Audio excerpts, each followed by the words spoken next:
They say that war leads to innovation.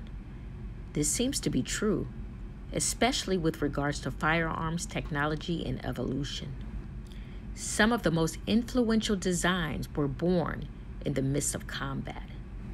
In the last video, part 1, we discussed the innovative sidearms of World War II Axis powers from Imperial Japan, Fascist Italy, and Nazi Germany. In this second video, part 2, we'll discuss sidearms of the Allied powers, the US, Great Britain, Russia, and France. Specifically, the British Webley Mk IV, the Colt M1911, the French model 1935A, and the Russian Tokarev TT. Now, are they superior over those of the Axis powers? Let's talk about it. Woo! It's go, go, go, go, go, go, go time.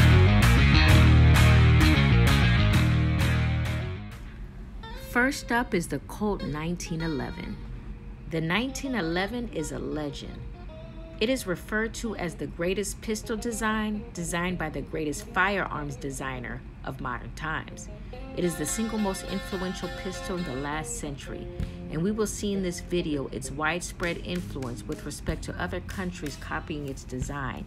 And even though it's over 100 years old and its design hasn't changed much, almost every major gun manufacturer in America today produces their own version of the 1911.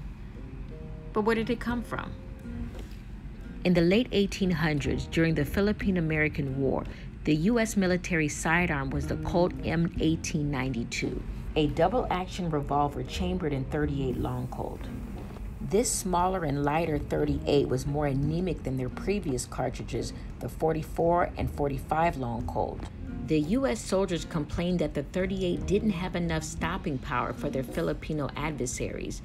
The rebellious Moros would use copious drugs that were both stimulants and had analgesic effects. So even shooting well-placed .38 cartridges wouldn't guarantee neutralization. Soldiers were even reverting back to the M 1873 single-action army because it was chambered in .45. But the single-action army didn't have the rate of fire that they needed. So the United States military began looking for its replacement. They wanted a pistol chambered in no less than .45 caliber, and they wanted a self-loading semi-auto design for a faster rate of fire. A successful gun designer named John Moses Browning, who was working for Colt at the time, developed a .45 caliber cartridge specifically for a semi-auto pistol. He called it the .45 ACP. Powerful and stout, it had the same stopping power as the .45 long Colt, but shorter and rimless, which is more conducive to the self-loading pistol that it was being designed alongside of. It was developed in 1904, but needed a pistol that could handle it. At the time, the self-loading pistols were mostly blowback designs, which could not handle a powerful cartridge like the .45 ACP. In a blowback, the breech is held closed by the strength of the recoil spring and mass of the slide. John Browning developed a locked breech short recoil design that could handle the bigger recoil that the 230 grain cartridge would produce. A locked breech holds the breech closed due to the alignment of the locking lugs between the barrel and slide. After the bullet has left the barrel, the slide and barrel continue rearward a short distance. At this point, a link pivots the rear of the barrel down, out of the locking recesses in the slide, and the barrel is stopped by making contact with the lower barrel lugs against the frame. This operating system would rise to dominate the world of center-fire semi-automatic pistol, and is found in nearly all pistols chambered for high-pressure pistol cartridges today. John Browning took the .45 ACP and his new locked breech short recoil design and produced the Colt M1911 semi-auto pistol, adopted into the United States Army on March 29, 1911. This is a GI-issued M1911, made in 1918. This gun was a warhorse, most likely used in both World War I and World War II. And it's a beast.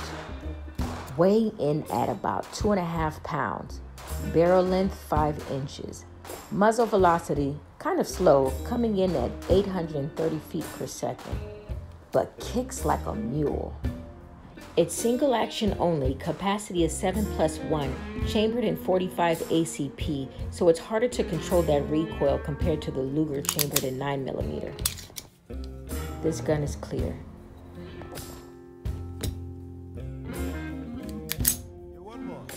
There's wood grips with checkered double diamond pattern. Lanyard loop at the bottom of the grip. Flat mainspring housing. Grip safety and beaver tail to prevent hammer bite. The magazine release is checkered, as is the hammer. Single stack magazine. Push button magazine release. There is bushing here to keep the barrel aligned and accurate. Side ejection port. Itty bitty iron sights. 1911 are known to have pretty good triggers.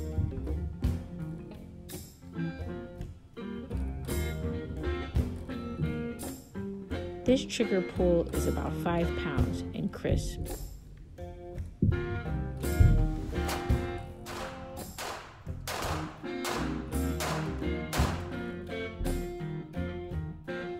To engage the slide lock and release, you'll need to change your grip or use your support hand. In addition to the grip safety, there's also an external thumb safety.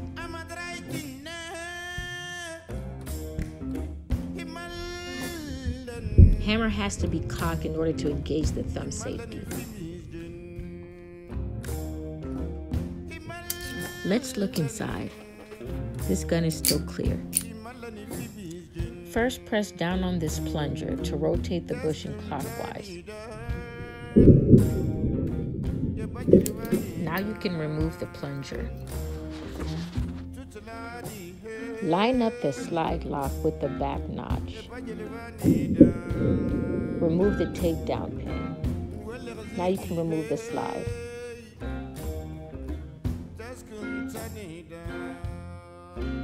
Remove the recoil spring and guide rod. You'll have to rotate the bushing counterclockwise now in order to remove the barrel. Make sure that little loop is down.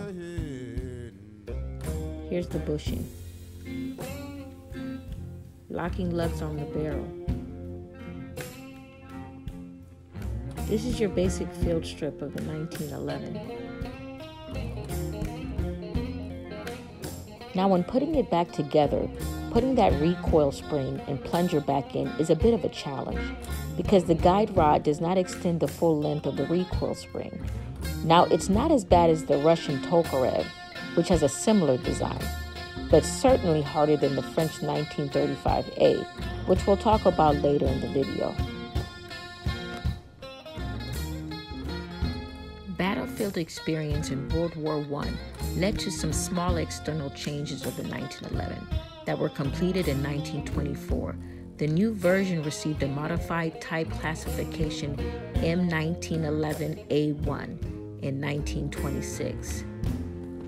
The new models were given a parkerized metal finish instead of the bluing, and wood checkered diamond grip panels were replaced with brown plastic panels. Other changes to the original design consisted of a shorter trigger, cutouts in the frame behind the trigger, an arched mainspring housing, a longer beaver tail to prevent hammer bite, a wider front sight, and a shortened hammer spur. These changes were subtle and largely intended to make the pistol easier to shoot for those with smaller hands.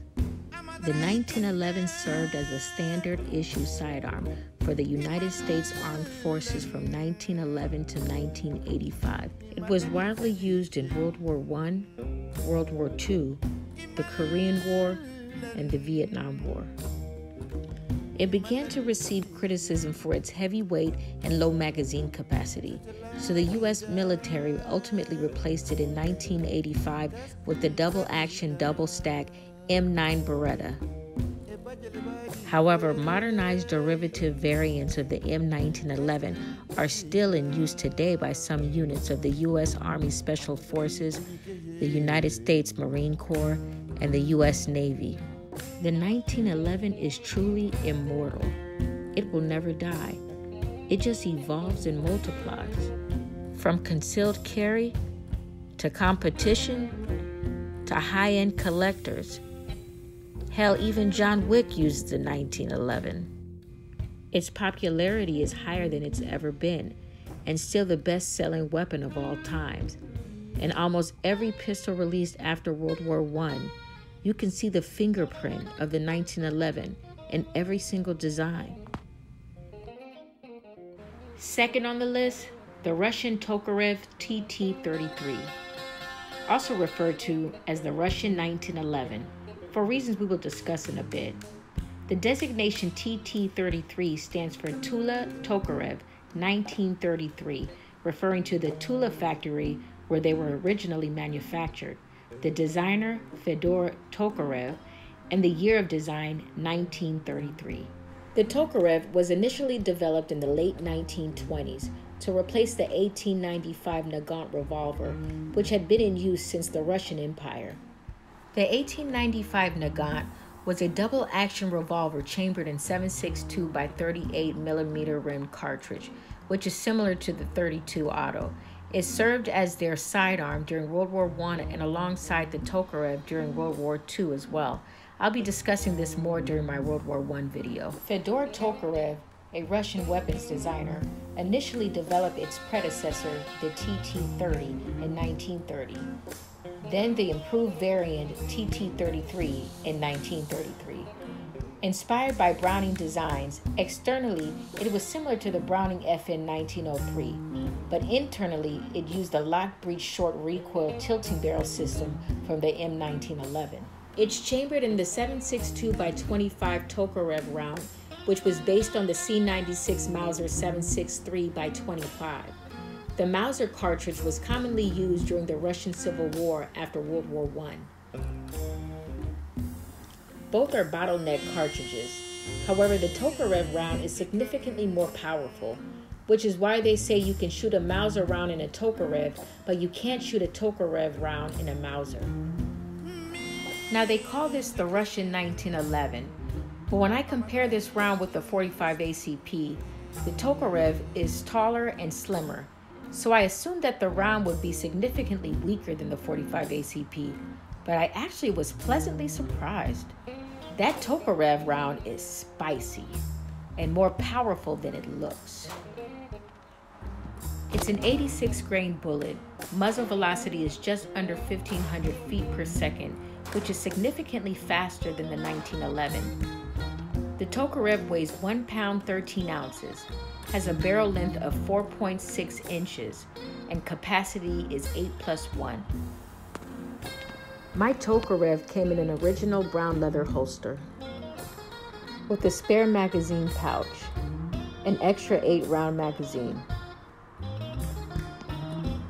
This is a Soviet Red Army TT-33, and it's clear. It was made in 1943 at the Ishev factory. The top of the slide also has the serial number, date, and Ishev arsenal marking. During the latter part of the war, Nazi Germany invaded the Russian Western Front, so they moved production of both the Tokarev and the 1895 Nagant from the Tula factory to the Ishev factory, which is why during this year, many of these sidearms are Ishev arsenal marked. This pistol also has the wartime expedient coarse checkered wood grips. They started to appear around 1943, and they did not go back to the plastic grips until 1944. Reason being is that towards the end of the war, they had petroleum shortages, which was needed to make those original plastic grips, so they started supplementing with wood instead. Man, if this gun could talk. The right side of the frame has the takedown clip for a disassembly. More on this later. Decent sights, although it was shooting low for me.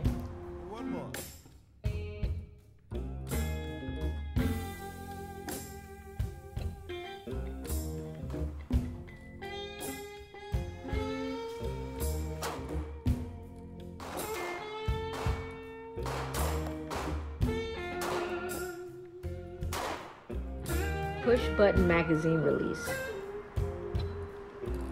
The slide release is similar to the 1911, but more ergonomic in my opinion. I can actually release it with one hand without changing my grip, or I can use my support hand, but it's nice to have options. There is no external safety on this gun, no grip safety, no thumb safety. The only safety you kind of have is the half-cocked position. Half-cocked, you cannot rack the slide or pull the trigger.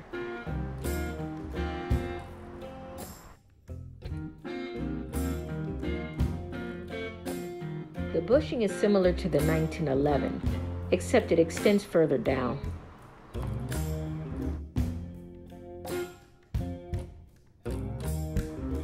The trigger pull is slightly lighter than the 1911. It's about 4.5 pounds.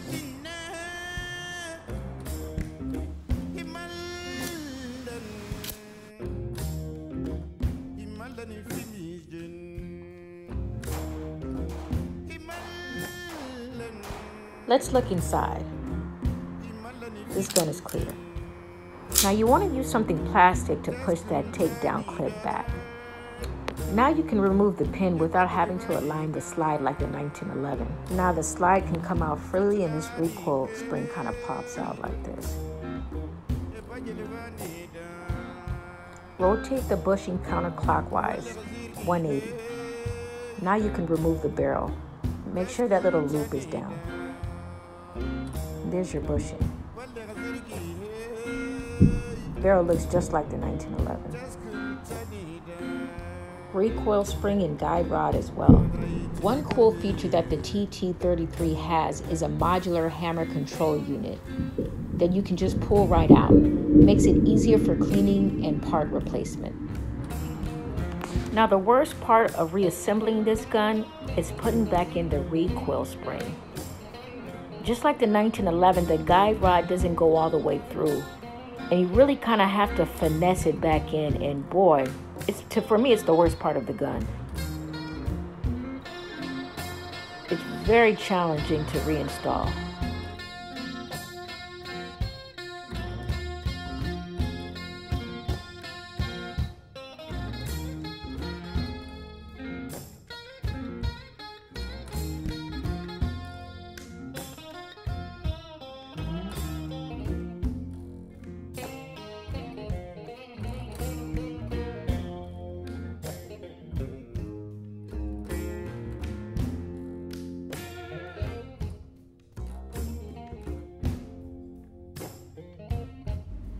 Now, why is it called the Russian 1911? Well, they both have a similar action, which is the John Browning short recoil tilting barrel action. Also, both are single action, steel frame, have exposed hammer, a side ejection port, and the magazine release and slide release are in about the same location. Both have bushing, and both have steel single stack magazines.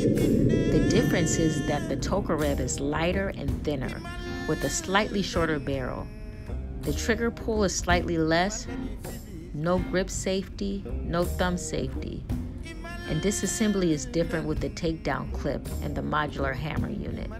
And the sights on the Tokarev are definitely better than the original 1911 sights. The TT-33 is still being used today in the Ukrainian-Russian war due to its simple design, reliability. It's relatively small, lightweight, so comfortable to carry. This Ukrainian soldier is even using a 1944 Ishev factory-made Tokarev, similar to mine, with the wooden grips made towards the end of World War II. Third up on the list, the French 1935A.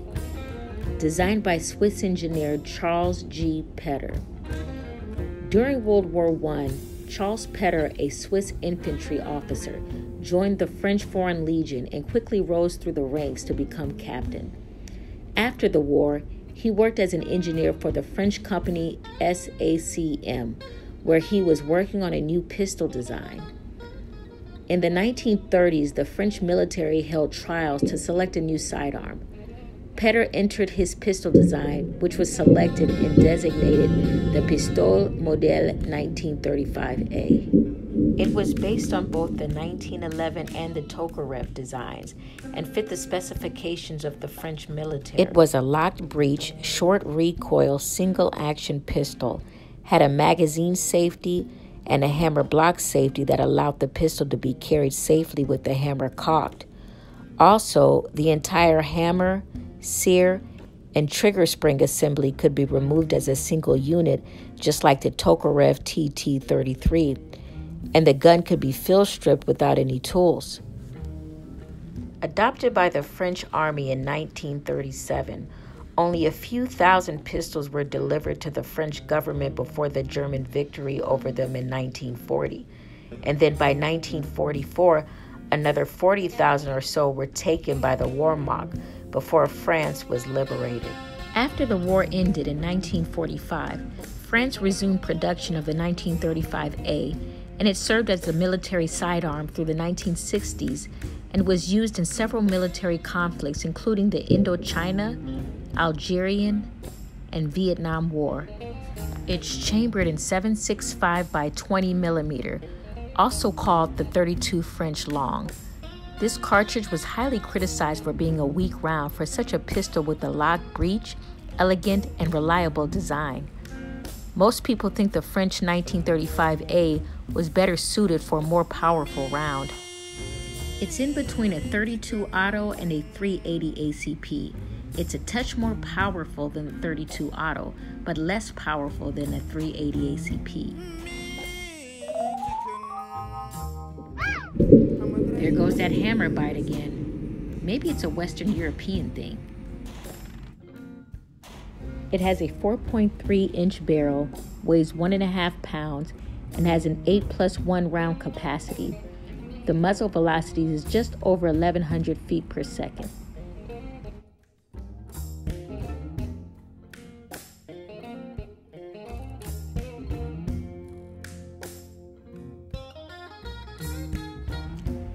It has a slim look and feel. Baked on black enamel finish. Curved grip. Bakelite grip panels. On the left side of the frame is the designation model 1935A, the serial number, and the manufacturer SACM. This pistol was made in 1949 and was a bringback from likely the Vietnam War.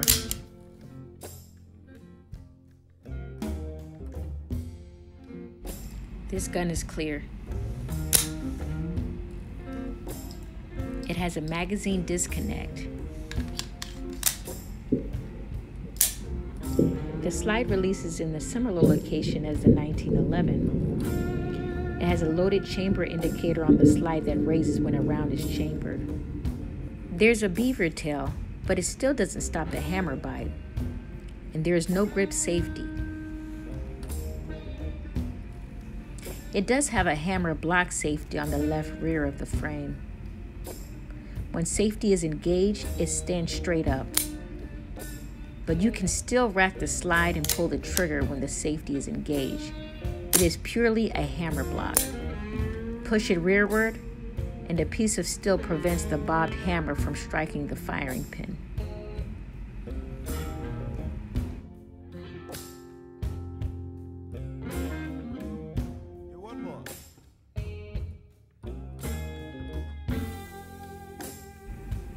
Front sights are a simple small blade dovetailed to the slide and a notch rear. When hammer is up, it's fully enclosed by the slide. Push button mag release with texturing. Small serrations and narrow slide, so not as easy to rack the slide. Bottom of the magazine is marked 1935A. Also, there's no bushing here. Its trigger mechanism is single action only, and trigger pull is about 6 pounds.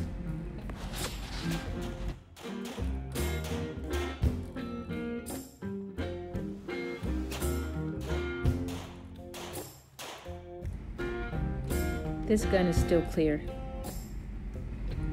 I thought that field stripping and reassembling the 1935A was way easier than both the 1911 and the Tokarev.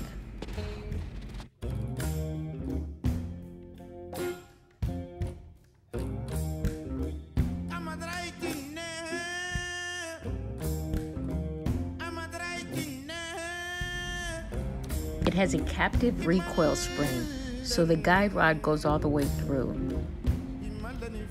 2 swiveling links on the barrel, but similar to the 1911. And can pull out the hammer control unit just like the TT-33 Tokarev. And putting the recoil spring back in, easy as pie.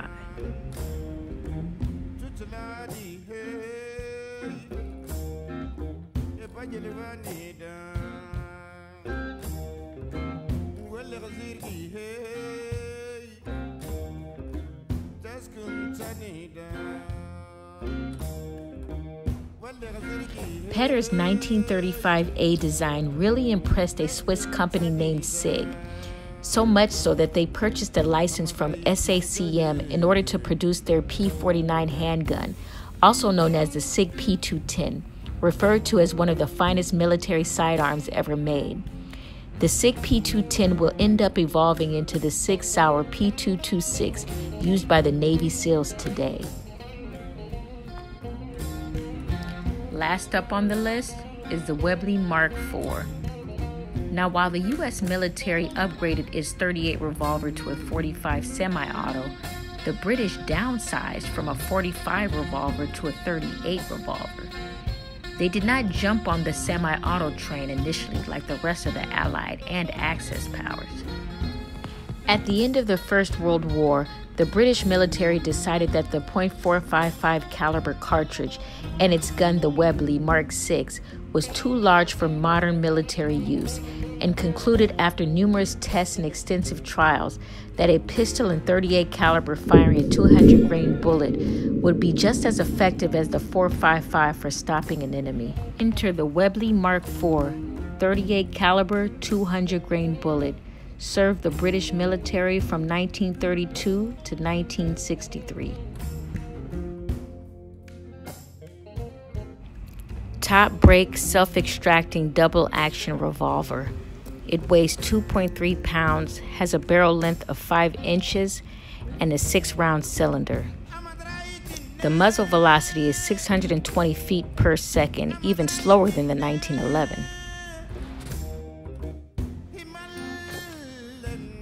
It's chambered in .38 Smith & Wesson, also known as .38 Short. It's a 9x20 millimeter rim cartridge, not to be confused with .38 Special by any means. It's significantly shorter than the .38 Special and significantly underpowered in comparison. Honestly, it's kind of a candy-ass round. It feels like you're shooting a slow .32. It's a slower, anemic round, and the accuracy, it's aight. I shot it alongside my .38 Special revolver, and boy, what a difference. The .38 Special spits fire. It's a way spicier round. It's more powerful, faster, and more accurate. In summary, the .38 Special craps all over the .38 Smith & Wesson. It's not even close.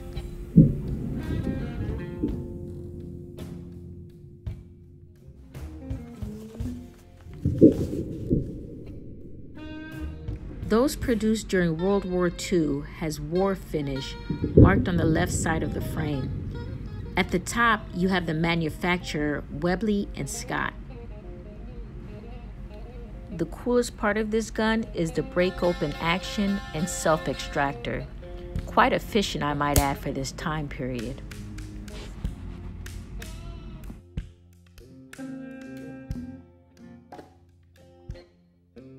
It's a single action, double action.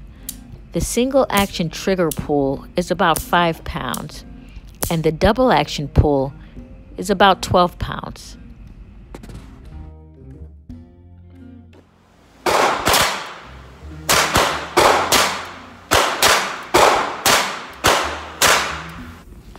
And the sights, you have a fixed front post and a rear notch, and lanyard loop at the bottom of the grip. In the previous video, part 1, we saw that Germany led the charge in innovation among the Axis powers. In this video, you really see how the US 1911 influenced firearms design among the Allied powers and around the world. Now, while the Axis powers settled for a lighter round in exchange for a more accurate and lighter pistol, for the Allies, stopping power, simplicity, and reliability was most important. The arms race was a balancing act of reliability and innovation. The person who was most able to combine classic reliability with innovative technology is the godfather of modern firearms himself, John Moses Browning. Browning's designs are ubiquitous, with inventions ranging from revolvers to pistols to shotguns to rifles to ammo. If you are a firearms owner, there's not one gun that you could own that doesn't have some piece of John Browning's footprint embedded in it. And the 1911 is a reflection of his immortality. Thanks for watching, guys. If you enjoy seeing historic pieces like these, check out my World War I video coming out soon. Be sure to subscribe so you don't miss it.